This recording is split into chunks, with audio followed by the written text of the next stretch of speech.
Hello बच्चों, कैसे हैं आप बच्चों। आज हम पढ़ेंगे क्लास 10th सामाजिक अध्ययन के अंतर्गत लोकतांत्रिक राजनीति विषय का चौथा अध्याय जाति, धर्म और लैंगिक मसले। हम आपको बताएंगे बच्चों इस पाठ से संबंधित प्रश्नों के उत्तर। तो चलिए शुरू करते हैं। सबसे पहला प्रश्न है यहाँ पर आपका, जीवन के उन विभिन्न पहलुओं का जिक्र करें जिनमें भारत में स्त्रियों के साथ भेदभाव होता है या वे कमज़ोर स्थिति में होती हैं। उत्तर क्या लिखेंगे आप? उत्तर आप ठीक इस प्रकार से लिखें बच्चों, हमारे देश में आज़ादी के बाद से महिलाओं की स्थिति में कुछ सुधार हुआ है, पर वे अभी भी पुरुषों से काफ़ी पीछे हैं। हमारा समाज अभी भी पितृ प्रधान समाज है। औरतों के साथ अभी भी कई तरह के भेदभाव होते हैं। और फिर पॉइंट बनाकर लिखेंगे बच्चों। नंबर 1, महिलाओं में साक्षरता की दर अभी भी मात्र 54% है, जबकि पुरुषों में 76%। स्कूल पास करने वाली लड़कियों की एक सीमित संख्या ही उच्च शिक्षा की ओर कदम बढ़ा पाती है।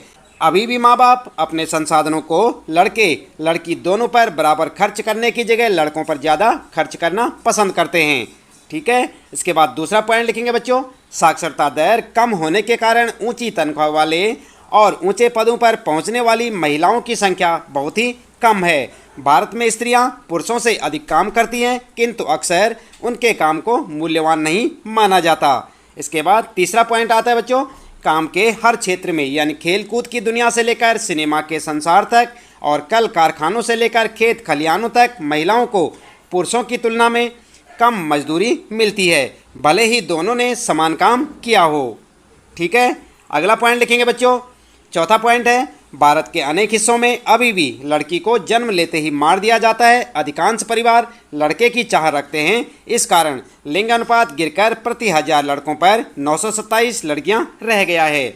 इसके बाद आता है फिर आपका पांचवा पॉइंट, और यहाँ पर लिखेंगे, भारत में सार्वजनिक जीवन में खासकर राजनीति में महिलाओं की भूमिका नगण्य ही रही है। अभी भी महिलाओं को घर की चार दीवारी के भीतर रखा जाता है। महिलाओं के उत्पीड़न, शोषण और उन पर होने वाली हिंसा की खबरें हमें रोज पढ़ने को मिलती हैं। शहरी इलाके तो महिलाओं के लिए खास तौर से असुरक्षित हैं। वे अपने घरों में भी सुरक्षित नहीं हैं, क्योंकि वहाँ भी उन्हें मारपीट तथा अनेक तरह की घरेलू हिंसा झेलनी पड़ती है। आई बात समझ में? इस प्रकार से आप अपने पहले प्रश्न का उत्तर लिख सकते हैं बच्चों, साथ साथ याद भी करें।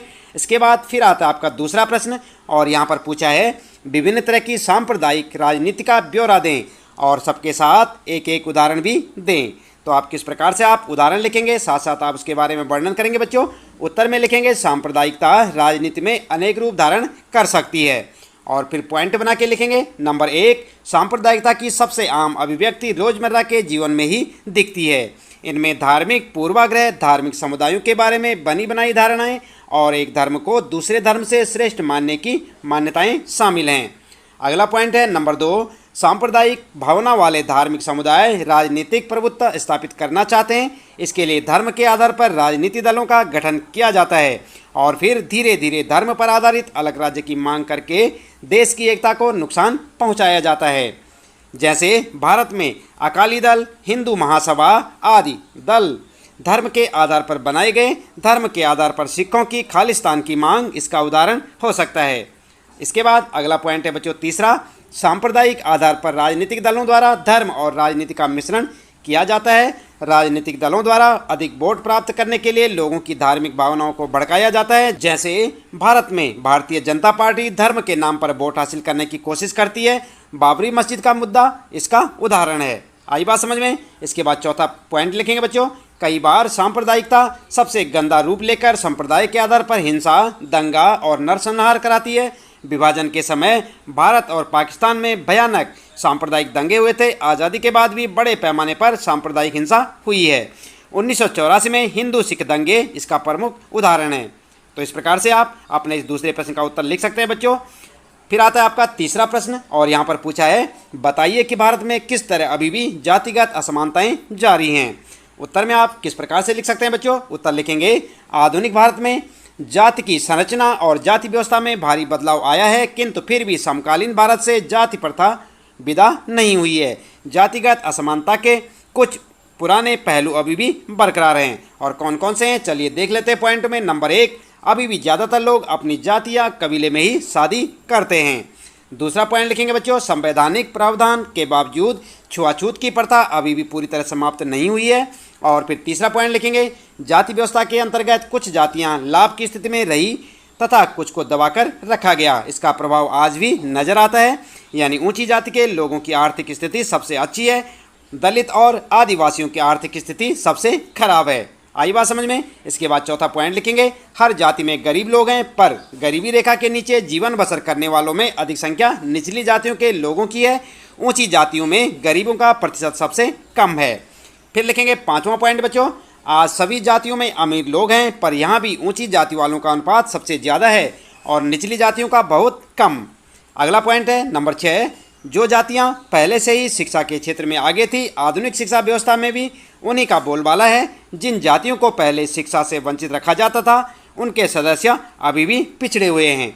आज भी जाति आर्थिक हैसियत के निर्धारण में बहुत महत्वपूर्ण भूमिका निभाती है, क्योंकि अभी भी जातिगत असमानताएं जारी हैं। ठीक है, तो इस प्रकार से आप लिख सकते हैं बच्चों। अपने तीसरे प्रश्न का उत्तर याद भी करते रहें।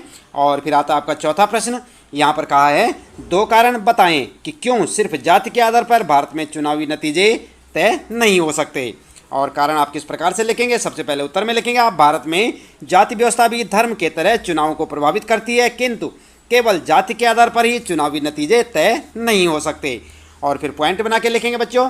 नंबर 1, देश के किसी भी एक संसदीय चुनाव क्षेत्र में किसी एक जाति के लोगों का बहुमत नहीं है, इसलिए हर पार्टी और उम्मीदवार को चुनाव जीतने के लिए एक जाति और समुदाय से ज़्यादा लोगों का भरोसा हासिल करना होता है। दूसरा पॉइंट लिखेंगे, कोई भी पार्टी किसी एक जाति या समुदाय के सभी लोगों का वोट हासिल नहीं कर सकती।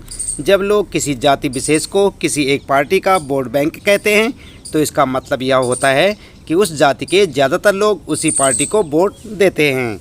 ठीक है, आगे लिखेंगे, इस प्रकार चुनाव में जाति की भूमिका महत्वपूर्ण तो होती ही है, किंतु दूसरे कारण भी महत्वपूर्ण होते हैं। मतदाताओं का लगाव जाति के साथ साथ राजनीतिक दलों से भी होता है। सरकार के कामकाज के बारे में लोगों की राय और नेताओं की लोकप्रियता का चुनाव पर निर्णायक असर होता है। आई बात समझ में। इस प्रकार से आप अपने चौथे प्रश्न का उत्तर लिख सकते हैं बच्चों। इसके बाद बच्चों फिर आता आपका पांचवा प्रश्न, और यहाँ पर पूछा है, भारत की विधायिकाओं में महिलाओं के प्रतिनिधित्व की स्थिति क्या है। क्या लिखेंगे आप उत्तर में आप ठीक इस प्रकार से लिख सकते हैं बच्चों, भारत की विधायिकाओं में महिला प्रतिनिधियों का अनुपात बहुत ही कम है। जैसे लोकसभा में महिला सांसदों की संख्या कुल सांसदों की 10% भी नहीं है। राज्यों की विधानसभाओं में उनका प्रतिनिधित्व 5% से भी कम है। इस मामले में भारत दुनिया के अन्य देशों से बहुत नीचे है। भारत अफ्रीका और लैटिन अमेरिका के कई देशों से पीछे है। कभी कभार कोई महिला प्रधानमंत्री या मुख्यमंत्री बन भी जाए तो मंत्रिमंडलों में पुरुषों का ही वर्चस्व रहा है। आई बात समझ में। इस प्रकार से आप अपने पांचवें प्रश्न का उत्तर लिख सकते हैं बच्चों।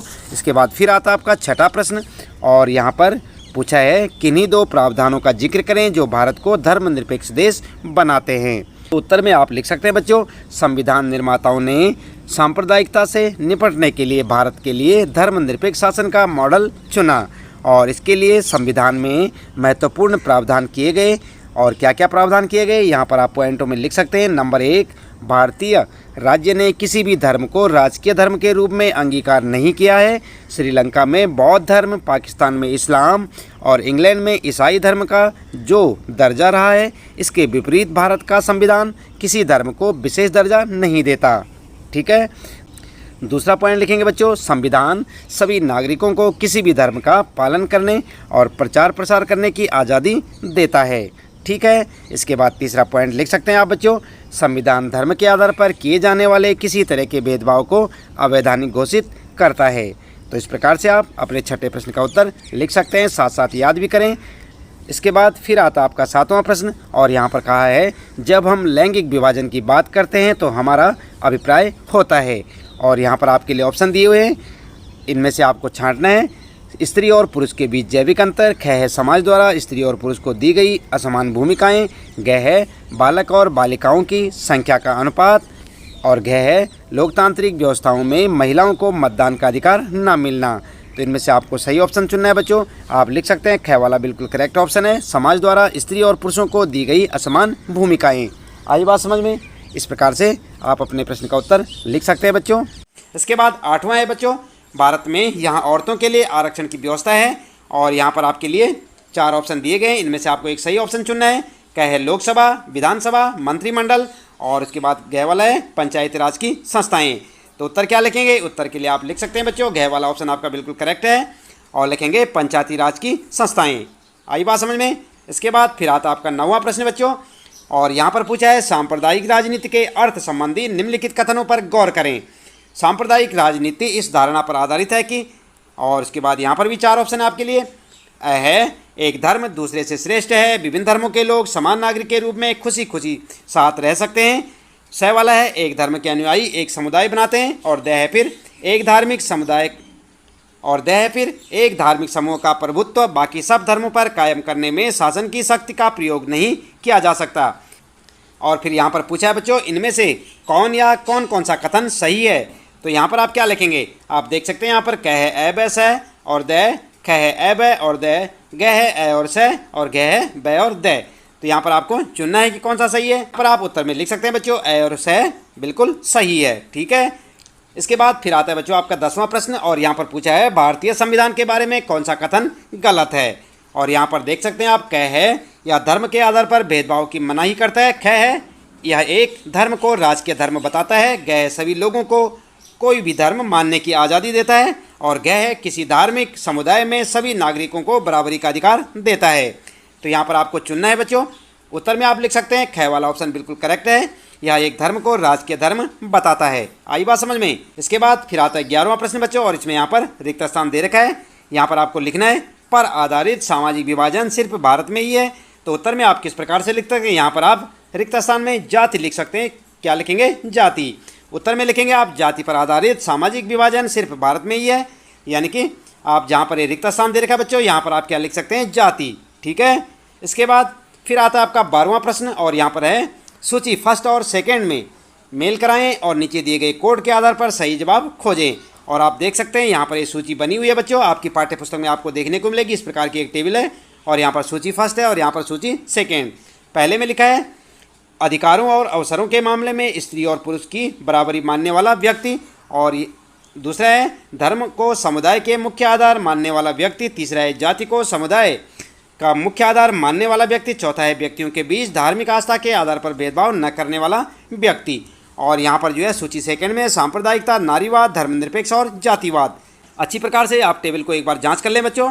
इसके बाद यहाँ पर आपके लिए कोड बना रखे हैं, आप इन्हें देख सकते हैं। कोड में यह सा रे गा मा, और यहाँ पर है 1 2 3 4, और यहाँ पर ख ग क घ, ख क घ ग और घ ग क ख, और यहाँ पर है माँ में ग क ख और घ। कोड में से आपको चुनना है कि सही ऑप्शन आपका कौन सा है बच्चों। तो उत्तर में आप लिख सकते हैं सही ऑप्शन है रे वाला। क्या है? रे वाला, ख क घ और ग। इस प्रकार से आपका उत्तर हो जाएगा। ठीक है, तो इसके साथ ही बच्चों इस पाठ से संबंधित प्रश्नों के उत्तर यहाँ पर समाप्त होते हैं। उम्मीद है कि आपको अच्छे से समझ आए होंगे। इसी प्रकार लगातार कक्षा 10 सामाजिक अध्ययन के अंतर्गत लोकतांत्रिक राजनीतिक विषय के सभी पाठों के प्रश्न उत्तर जानने के लिए चैनल को सब्सक्राइब अवश्य कर दें, बेल आइकन भी दबा दें बच्चों। मिलते हैं फिर अगली वीडियो में नए पाठ के कुछ नए प्रश्न उत्तरों के साथ।